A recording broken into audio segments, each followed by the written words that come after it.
2013년 5월 15일은 일명 울산 자매 살인사건으로 1심에서 사형을 선고받았던 피고인 김홍일의 항소심 재판 결과가 있는 날이었습니다. 무참히 살해당한 자매의 부모와 친구들은 행여 있을 감형을 우려해 살인범을 사형시켜달라 시민 서명 운동을 벌이기도 했고 30명으로부터 탄원서를 받아 법원에 제출하기도 했죠. 과연 항소심 재판부의 선택은 어땠을까요? 피고인 김 씨는 두 자매를 잔혹하게 살해했고 반성의 기미조차 보이지 않고 있습니다. 피고인에게 법이 정한 최고의 중형이 선고되어야 합니다.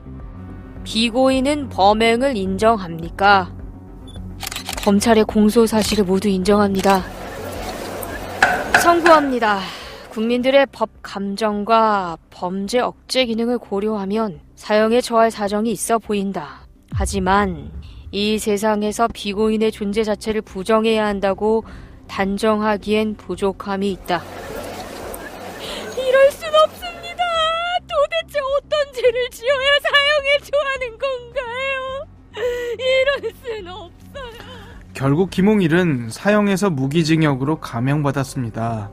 그리고 옥살이를 한 지 벌써 10년이라는 세월이 흘렀습니다. 최근 한 보도에 따르면 옥살이 중인 김홍일이 감방 동료들에게 이런 말을 했다고 하죠. 어이, 난 다음 달이면 출소인데 자넨 평생 여기서 썩겠구만.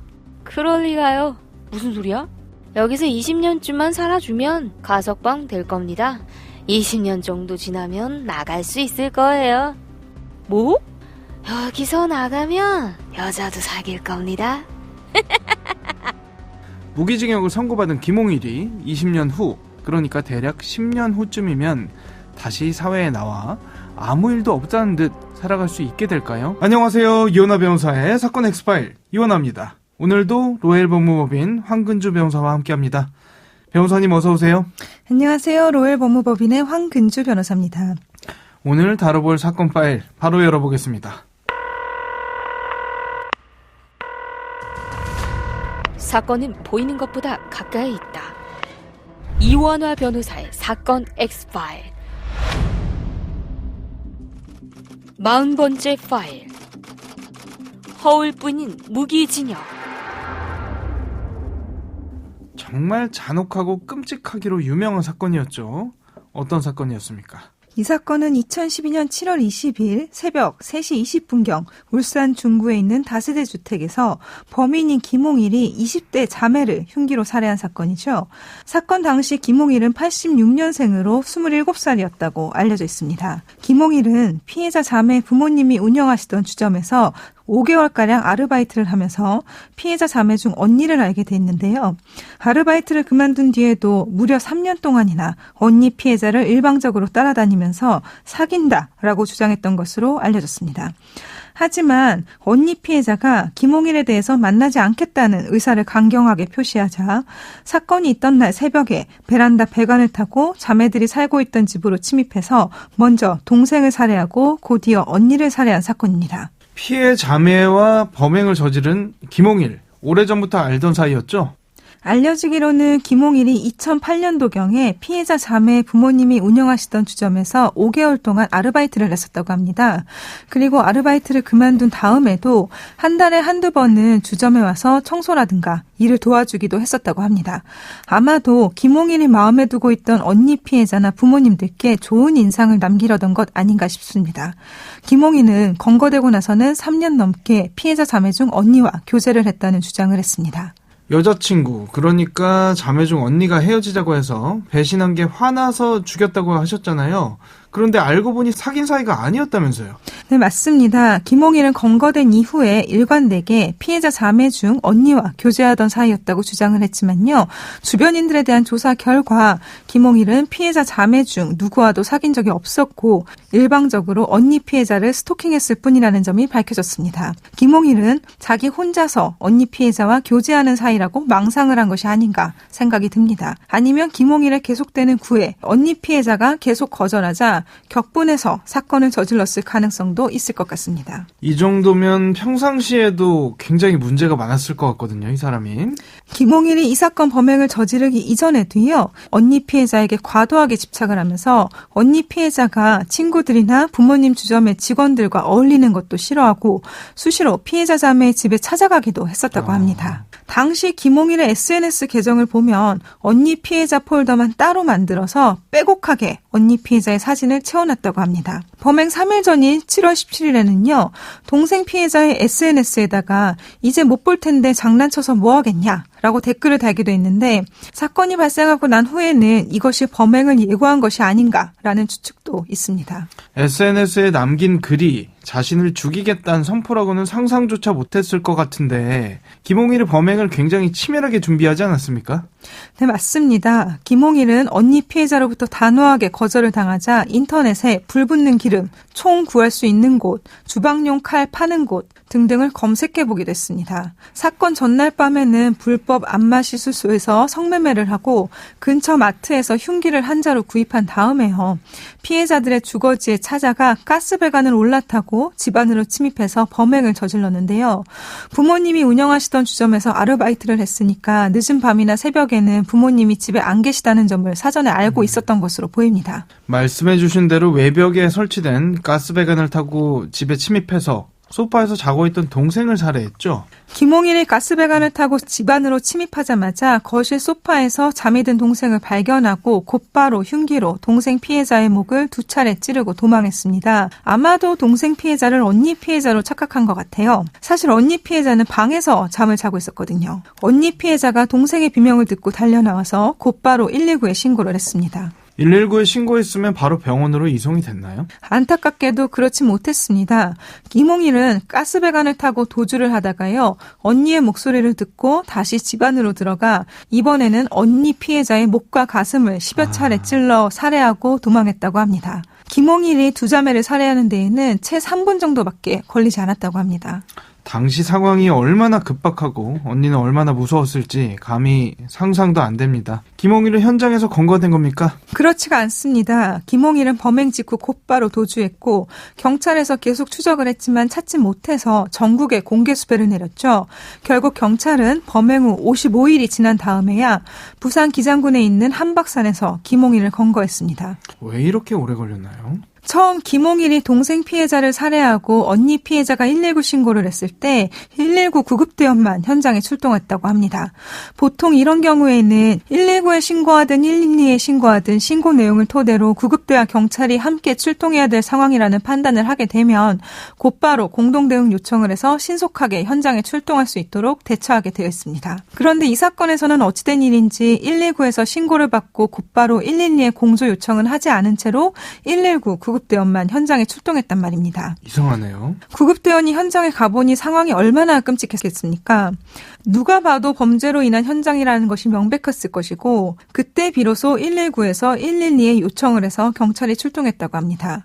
경찰도 처음에는 용의자를 특정하지 못하다가 사건 발생지 부근 CCTV를 피해자 자매의 부모님에게 보여주고 나서야 김홍일이 범인이라는 사실을 알았는데요. 그러다가 김홍일이 찍힌 CCTV 사진이 SNS에 퍼지면서 김홍일의 인적 사항이 파악됐습니다. 이후 경찰은 김홍일의 신용카드 사용 내역이라든가 도주로 CCTV 등을 확보해서 계속 추적했지만 사건 발생 4일이 지나도록 검거하지 못해서 결국 2012년 7월 23일 김홍일을 전국에 공개 수배했죠. 후에 밝혀진 바로는 김홍일은 부산 기장군 한박산에서 약 50일 동안 은둔해 있다가 검거되었다고 합니다. 경찰 수사 과정이라든지 현장 검증 또 재판에 출석해서라든지 굉장히 감정적으로 동요 없는 덤덤한 모습을 보여줘서 더 충격적이었던 것 같거든요. 네, 맞습니다. 김홍일은 경찰 수사 과정에서 홀가분했다라거나 검거 후 신경을 물어보는 기자에게도 아무렇지도 않다라고 해서 수사관이나 현장에 있던 취재진들이 놀랐다고 합니다. 또 언니 피해자가 숨을 거둘 때 언니 피해자에게 잘 가라라고 했다고 진술하기도 했습니다. 참으로 놀라운 태도가 아닐 수가 없습니다. 검찰이 사형 구형했죠. 검찰은 피해자 자매에 대한 살인 혐의로 기소했고 1심 재판부에서는 김홍일에게 사형을 선고했습니다. 1심 재판부는 김홍일이 단 3분 만에 2명의 성인 여성을 무참히 살해했고 범행에 대한 통렬한 반성도 없으며 김홍일의 범행에 두 딸을 한꺼번에 잃어버린 부모님의 참담한 심정과 국민적 공분을 헤아리자면 사형이 불가피하다며 판결 이유를 덧붙였습니다. 그런데 김홍일은 사형 선고를 받고 3일 만에 판결에 불복하고 항소장을 제출했습니다. 본인의 죄를 인정한다. 검찰의 공소사실 다 인정한다. 그렇지만 사형은 좀 심하다. 이런 건가요? 항소심 결과는 어떻게 나왔습니까? 항소심 재판부에서는 김홍일에게 그래도 신락 같은 교화 가능성이 있다고 보아서 1심 사형 판결을 파기하고 무기징역을 선고했습니다. 항소심 재판부는 김홍일이 범행을 순순히 시인했고 나이가 젊다는 점, 그리고 가정 환경이라든가 성장 과정에 비춰서 사형을 과도하다고 판단했던 것으로 보입니다. 대법원까지 갔죠? 네, 그렇습니다. 1심에서는 사형이 선고되었다가 항소심에서 무기징역으로 감형이 되었으니 이번엔 검찰이 대법원에 상고했는데요. 우리 형사소송법 제383조에 상고할 수 있는 경우가 정해져 있습니다. 그중 하나가 사형, 무기징역 또는 10년 이상의 징역이 선고된 사건에 있어 형의 양정이 심히 부당하다고 인정할 현저한 사유가 있을 때라는 사유인데요. 검찰은 김홍일의 경우가 여기에 해당한다고 보아 상고한 것으로 보이는데 대법원에서는 위 사유는 피고인에게만 해당한다. 검찰이 형이 너무 가볍다 하며 상고하는 것은 허용되지 않는다고 검찰의 상고를 기각했습니다. 그런데 감형된 것보다 더 충격적인 건 이 부분인 것 같습니다. 최근 한 보도에 의하면 김홍일이 감방 동료들에게 20년 살면 가석방 된다. 나가서 여자 만날 거다. 이랬다는 거 아닙니까? 도대체 뭘 믿고 이런 이야기를 하나 생각하실 수가 있는데 이게 사실 아예 불가능한 일은 아니잖아요. 형법 제72조 제1항에 무기징역의 경우에는 20년이 경과하면 가석방이 될 수 있다는 규정이 있기 때문에 원칙적으로는 가능한 일입니다. 사건 발생한 게 2012년이니까 벌써 10년이 넘었거든요. 그러면 대략 10년 후면 김홍일도 가석방 대상이 될 수 있다. 이런 말인가요? 형법 제72조 제1항은 20년이 지나면 가석방이 될 수 있다는 취지지 20년이 지나면 가석방을 시켜준다는 취지가 절대 아닙니다. 김홍일과 같이 무기징역을 살고 있는 수용자라면요. 20년이 경과하면 수용되어 있는 교정시설, 구치소나 교도소가 되겠죠. 그 교정시설의 분류처우위원회 의결을 거쳐서 교정시설의 장이 법무부 가석방 심사위원회에 가석방 적격심사를 신청합니다. 즉 애초에 교정시설 단계에서 분류처우위원회 의결을 통과하지 못하면 가석방 대상자조차 될 수가 없고요. 분류처우위원회 의결을 통과하면 법무부 가석방 심사위원회에서 대상자의 많은 요소에 대한 심사를 거쳐 가석방 여부를 결정하게 됩니다. 여기서 통과한다고 해서 끝이 아니라 최종적으로는 법무부 장관이 검토를 해서 가석방 허가 여부를 결정하게 됩니다. 지난한 수사나 재판 과정을 통해서 무기징역이 됐든 뭐가 됐든 범죄에 맞는 형을 선고를 받은 건데 이게 위원회의 심사로 이런 결과를 뒤집는 그런 사실상의 효과가 발생하는 건데요. 이해하기 어렵다. 이런 여론도 있는 게 사실이잖아요. 네, 맞습니다. 특히 작년에 법무부에서는 가석방 없는 무기징역을 신설하는 방안을 검토해서 입법 예고를 했었고요. 다만 가석방 없는 무기징역형과 가석방이 허용되는 무기징역형으로 나눌 것인지 무기징역형의 가석방 조건을 현행보다 엄격하게 바꿀 것인지 구체적인 내용에 대한 논의는 계속되고 있습니다. 이 부분은 형벌의 목적, 특히 징역형의 목적이 무엇이냐와 연관이 될 것 같은데요. 결국 가석방이라는 것이 어찌 보면 수용자들에게 희망을 주어서 교정의 목적을 좀 더 효율적으로 달성하고자 하는 측면이 있는 것이거든요. 현대 형법에서는 징역형의 목적이 단순히 응보나 교화 둘 중 하나에 있다고 보지는 않습니다. 그런 측면에서 제 개인적으로는 가석방 없는 무기징역형과 가석방 가능한 무기징역으로 나누는 것이 교화 응보라는 형벌의 목적을 달성하는 데 가장 적합하지 않을까 생각합니다. 사건 엑스파일 오늘은 자매를 무참히 살해했던 울산 자매 사건 돌아보면서 무기징역수 가석방 논란까지 짚어봤습니다. 가석방 무기수에 대한 여러분의 의견은 어떠신가요? 오늘 준비한 내용은 여기까지입니다. 끝곡으로 코드쿤스트의 사라진 모든 것들에게 들려드리면서 이 시간 마치겠습니다. 여러분은 모두 변호받아 마땅한 사람들입니다. 사건 엑스파일 여러분 고맙습니다.